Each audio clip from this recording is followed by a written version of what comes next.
Bismillahirrahmanirrahim. Assalamualaikum warahmatullahi wabarakatuh. Perkenalkan, nama saya Muhammad Alhamdani Rizky Priyanto dengan NIM 24060511067.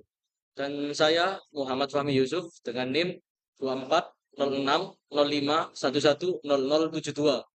Dan di sini kami akan mempresentasikan materi gerak gerakan modernis Islam pada mata kuliah sejarah peradaban Islam. Di sini saya akan membawakan materi tentang gerakan modernis Islam.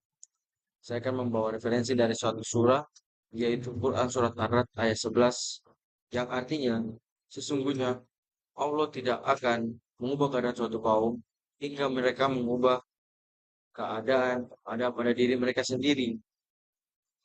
Masuk ke pendahuluan gerakan modernis Islam. Kita akan menjelaskan definisinya terlebih dahulu.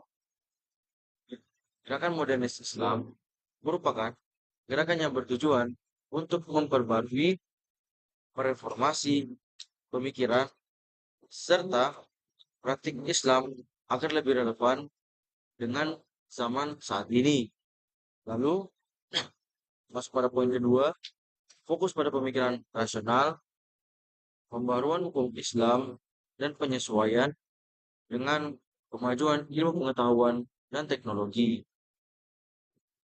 Latar belakang historis gerakan modernis Islam muncul pada abad ke-19 dan ke-20 sebagai reaksi terhadap kolonialisme Barat dan kemunduran umat Islam. Untuk konteks historis, pengaruh kolonialisme gerakan modernis Islam. Penjajahan oleh kekuatan Barat membawa perubahan besar dalam struktur sosial dan politik dunia Islam. Poin kedua, munculnya rasa krisis dan kebutuhan akan reformasi dalam dunia Islam. Reaksi terhadap tradisi gerakan modernis Islam. Penolakan terhadap praktik dan pemikiran yang dianggap ketinggalan zaman itu segera dihilangkan. Pencarian cara untuk menghidupkan kembali kejayaan Islam dengan mengadopsi prinsip-prinsip modern.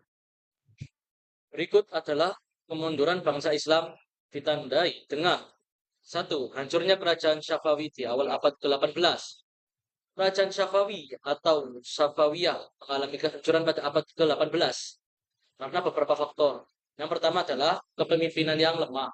Setelah pemerintah Syah Abbas satu yang kuat, penerusnya dianggap tidak kompeten dan kurang berwibawa, sehingga terjadi ketidakstabilan dalam pemerintahan. Ya, poin yang kedua, serangan dari luar. Syafawi menghadapi serangan dari Kekaisaran Ottoman dan Rusia. Selain itu, invasi dari suku Afgan pada tahun 1722 berhasil menaklukkan ibu kota Isfahan dan menghancurkan kerajaan. Yang ketiga, korupsi dan kemerosotan ekonomi. Korupsi di kalangan pejabat kerajaan dan penurunan dalam perdagangan serta pertanian melemahkan ekonomi Syafawi, mengurangi kemampuan mereka mempertahankan wilayah. Yang keempat adalah konflik internal. Pertikaian internal antara bangsawan dan militer juga melemahkan kerajaan, membuatnya rentan terhadap serangan dari luar. Dan yang kedua adalah hancurnya kerajaan Mughal pada awal paruh kedua abad ke-19. Nah, faktor hancurnya kerajaan Mughal ini adalah eh, yaitu yang pertama, kelemahan pemimpinan terakhir. Setelah pemerintahan Aurangzeb berakhir 1707, para penguasa Mughal berikutnya lemah dan tidak mampu mengendalikan wilayah yang luas, menyebabkan hilangnya otoritas dan stabilitas. Yang kedua adalah invasi dan pemberontakan. Mughal hadapi serangan dari luar, termasuk invasi dari Nadir Shah tahun 1739 dan serangan Maratha, serta pemberontakan internal yang semakin melemahkan kerajaan. Yang poin ketiga adalah kehadiran Inggris. Kekuasaan Inggris di India semakin kuat melalui British East India Company yang secara bertahap mengambil alih kontrol politik dan ekonomi. Puncaknya terjadi dengan pemberontakan India tahun 1857 yang berakhir dengan penggulingan kaisar terakhir, yaitu Bahadur Shah II. dan pembubaran formal Kekaisaran Mughal oleh Inggris pada tahun 1858. Dan poin yang keempat adalah kemerosotan ekonomi. Perang berkepanjangan dan kebijakan ekonomi yang buruk menyebabkan kemerosotan ekonomi, melemahkan kemampuan militer dan administrasi kerajaan. Dan selanjutnya adalah kerajaan Utsmani di Turki yang mengalami kemunduran beruntun. Ya, faktor-faktor faktor-faktor yang membuat kerajaan Utsmani Turki atau Ottoman ini mundur, yaitu yang pertama adalah kepemimpinan yang lemah pastinya. Setelah Sultan Sulaiman yang agung banyak memimpin Ottoman yang lemah dan tidak mampu mengelola wilayah yang luas dan beragam. Dua, militer yang tidak efektif. Kekalahan militer dalam beberapa perang penting, termasuk perang dengan Kekaisaran Habsburg dan Rusia, serta kegagalan rebut Wina pada tahun 1683, melemahkan kekuatan Utsmania. Poin ketiga adalah kemunduran ekonomi. Sistem feudal yang rusak, inflasi dan ketergantungan pada perdagangan luar negeri memperburuk ekonomi Utsmania, mengurangi kemampuan mereka mendanai pertahanan dan pembangunan. Dan poin yang keempat adalah pemberontakan internal. Banyak wilayah jajahan Ottoman seperti Balkan dan Mesir pemberontakan atau memerdekakan diri, melemah cengkeraman kerajaan atas kekaisarannya. Poin yang kelima adalah tekanan dari Eropa. Kekuasaan Eropa, terutama Inggris, Prancis, dan Rusia semakin kuat dan berusaha mengontrol wilayah Ottoman. Perang Crimea dan konflik dengan kekuatan Eropa lainnya mempercepat keruntuhan Ottoman.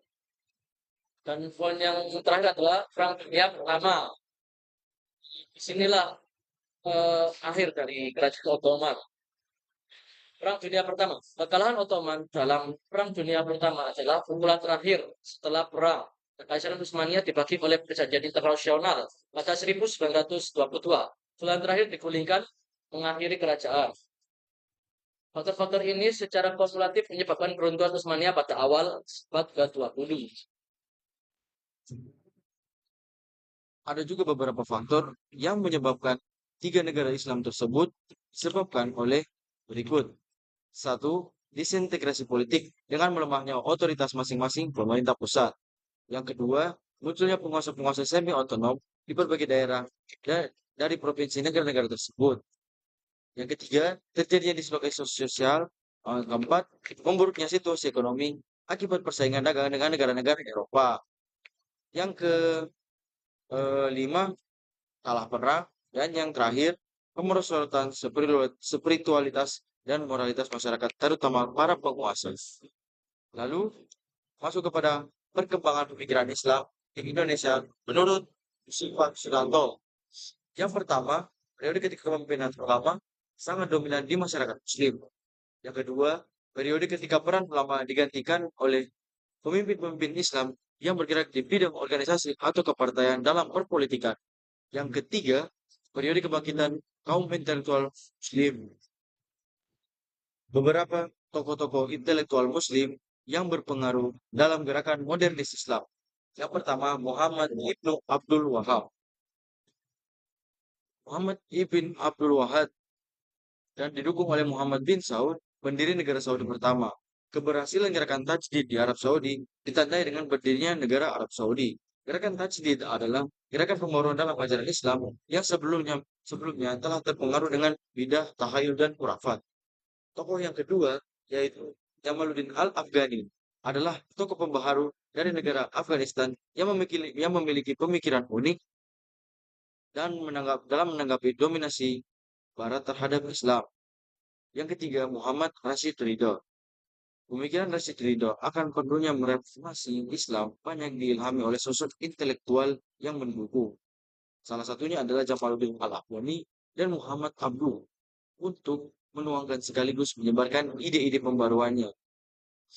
Yang keempat, Muhammad Iqbal adalah seorang pembaharuan Islam yang mengemukakan ide-ide pembaruan untuk mengatasi kemunduran Islam.